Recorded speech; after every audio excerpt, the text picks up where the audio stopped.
a story seeker, and today I'm here to find yours. My name is Jenn Rivera, and professionally, I work in radio and television. So my entire career has been based on digging for good stories, telling compelling stories, and witnessing stories breed miracles. So my mission today is twofold. First, it's to find your story. And second, it's to change your definition of your own success, because your success is rooted in your story. You see, I believe you should measure your own success by the degree to which you are sharing your story to serve the world. So why do this? Well, let's consider the old ladder of success, the one that our culture has groomed you into believing. You know, the one with money, fame, power, fancy titles on that success ladder. Well, if that's your measurement of your worth and success, then you can go from the top of that ladder to the bottom in just an instant. You can go from earning an A to an F in a moment, in one decision, but there is a better way. There's a better way to measure your success, and it's in decibels. Follow me here. Perhaps as a radio person, I can convince you of a new measurement. You see, sound energy travels in waves and is measured in frequency and amplitude. And amplitude in physics is defined as the maximum extent of a vibration. So could you instead measure your own success by the maximum extent of your unique vibration? Let me tell you the story of my radio career to illustrate. So I've worked in a very male-dominated field for about 20 years now, and I have been clawing my way up that ladder, just trying to make sure that I can hold my own and step up to the microphone, so to speak. Well, in 2019, I was named host of a morning drive radio show, the only woman in Atlanta to anchor a show with two male co-hosts. And we were a great team. We worked so hard together. And in 2020, I was given a top honor in my field. It's called a Gracie Award from the Alliance for Women in Media for hosts in a large market. Now, on this success ladder, I was feeling like I had reached that gold star, that shiny prize. My internal measurement was flying high. Well, in the exact same week of the award ceremony, I lost my show. My company went through budget cuts, they flipped the music formats, and my show was ended. Now, if I only measured my success over here on that success ladder, what am I then? Am I just a failure? No, my perspective changed years ago, and I'm going to explain to you exactly who and how that perspective changed. But if I'm measuring my success over here by the maximum extent of my vibration, of how much I've been pouring my unique story into the world, and if by using that vulnerability I make connection and action, then I've actually been using the microphone in the way that it was intended. And I'm actually still earning that internal A+.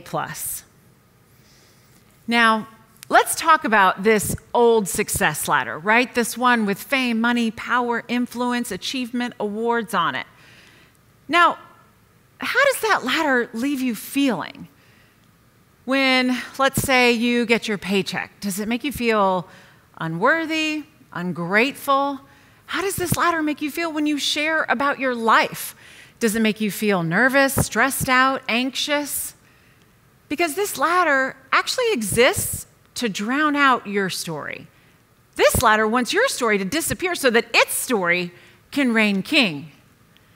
But instead, could we look at a different measurement? Now, there's nothing inherently wrong with money, fame, influence, or power, but it's why you want it and what you do with it that makes the difference. So let's talk about this new success measurement. And how do we do it? Well, first we got to find your story, and I'm going to help you do that when you answer 3 simple questions here in just a second. 2, you got to share that story, and then 3, you've got to feel your frequency. Allow that frequency of connection to fill you up, fill your cup, so to speak, and that be your measurement for success.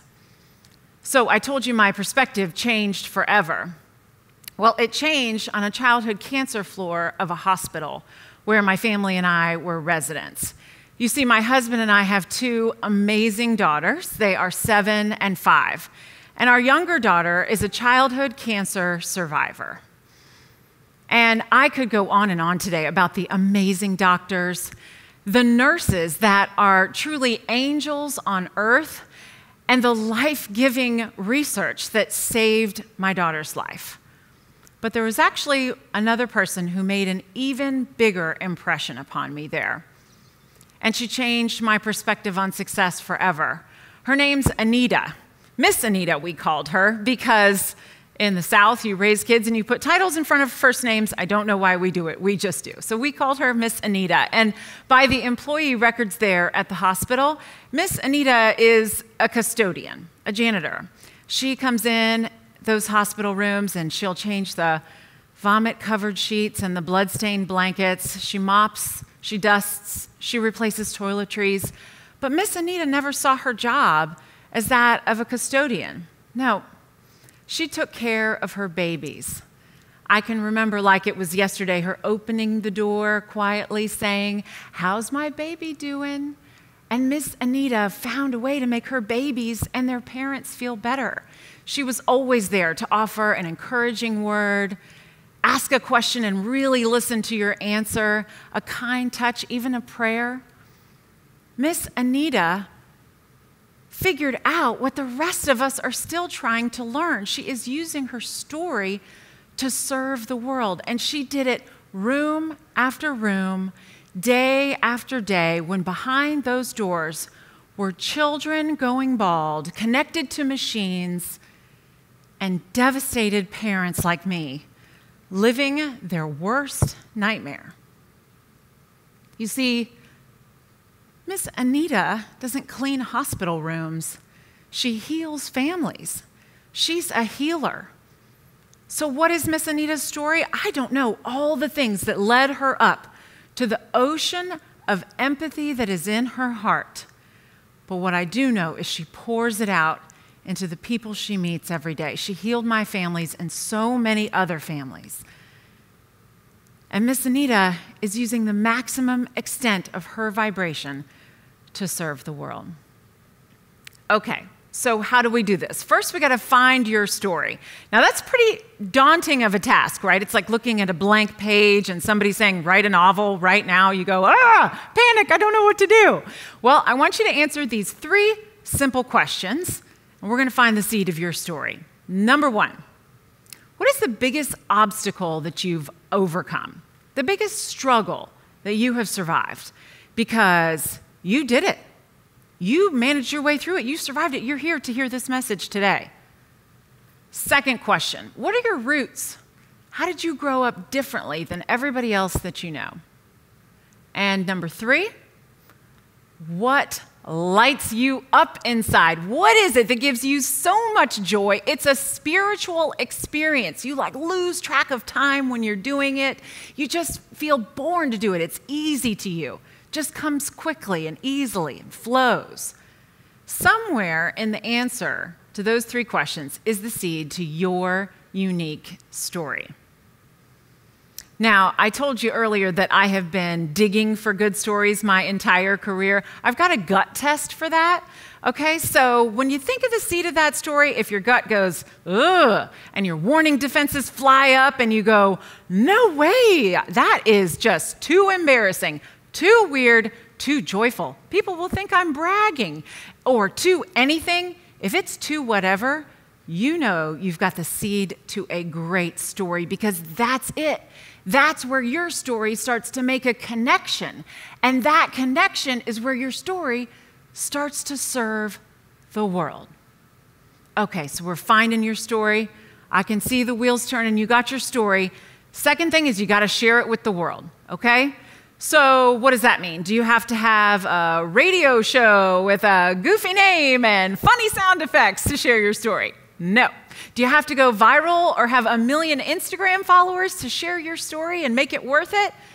No. Sharing your story could mean sharing it with just one person, just one child whose eyes shine a little bit brighter because of your story. Sharing your story could mean your coworkers or your customers. It could mean your congregation, your classroom, your book club, which we all really know is wine club. Totally cool. Get it? I'm there too. It means that your story's not meant to live all bottled up inside of you. It's meant to be shared. And the last thing is we've got to feel that frequency, that connection, that spark. That service to the world is what will give you more joy and energy. If this ladder leaves you feeling despair, this ladder gives you enthusiasm and passion and all joy. Now, I've got you finding your story, sharing your story. You're going to feel that frequency. You're going to fuel yourself with it. Now, I've got one more challenge for you. How many of you are parents? Or how many of you have a child in your life that you just love? This is the kid that you could just hug and you never want to let them go. Well, how are we measuring their success? Are we taking our next generation and putting them right back on this ladder again? Is the sports field only about winning, winning, winning? Is it only about perfect attendance and grades and highest test scores, achievement and awards? How are we recognizing when our kids are pouring their heart and their story into the world? How can we make sure they know that's the priority? That's the way that we measure their success. You know, my husband drives our kids to school in the morning because until very recently, Mom was on the radio. And he does these affirmation questions with them each day on the way to school, and they answer with gusto. He says, "Who is brave? I am," they say. "Who's kind? Me. Who's smart? Me. Who's a leader? I am. Who's going to pour their heart into all they do today? I am. Who's going to go out and serve the world? I am." How do we make sure our next generation is able to share their heart and their story to the maximum extent of their vibration? Let's throw ice cream parties for that. So, why do this? Why find your story? Why share it? Why feel that frequency? Why have a different measurement of success? Because the world is waiting for your story. Your messy, painful, joyful, trailblazing, ever-evolving survival story. It matters. Give it decibels. Go give your unique story frequency and amplitude to serve the world. And that, my friend, is success.